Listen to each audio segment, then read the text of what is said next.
Shemania na mũthaki Tyrone Njoroge Macharia na ndukamuhĩngĩcanie na Tyrone Kariuki ũrĩa rĩmwe wathakagira kĩrabu kĩa Rainbow ligi-inĩ ya National Super League, no area ya gatagatĩ-inĩ ka athaki angĩ bũrũri-inĩ makimenyekana hingo ya minister wa mathako wa tene Babu na Mwamba mũbango-inĩ wa Talanta Sports Academy.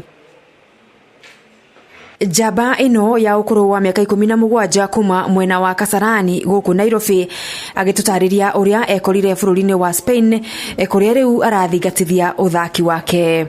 I'm currently playing in Granada, a team called FC Gabia. I got scouted to Nastic Sports Academy, and we had a showcase where amazing, brilliant players came by and showcased their talents, and fortunately I was one of the players who got the opportunity to go to Spain. Uri bũrũri-inĩ wa ugeni hihi hari moritũ watũnganire namo? To show people how I've been brought up, and yeah, it was just amazing to interact with different cultures, make new friends, and yeah, just being able to have that friendship with people now abroad, which can really open doors for you in the future. Tatutaririe urata waku na mũthaki Aldren Kibet.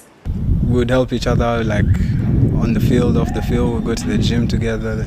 He's an amazing person, and the chance he got to go to Celta Vigo, that opportunity, it's a blessing from God, and he truly deserves it. He's truly one of Kenya's greatest talents, and yeah, just he's paved the way for many Kenyans, and he's already brought the Kenyan name to Spain, and that's amazing, because then it also creates opportunities for us other players to, you know, to make our mark as well. Nani maundu mariku murathomire muri Nastic Academy bũrũri-inĩ ũyũ wa Spain?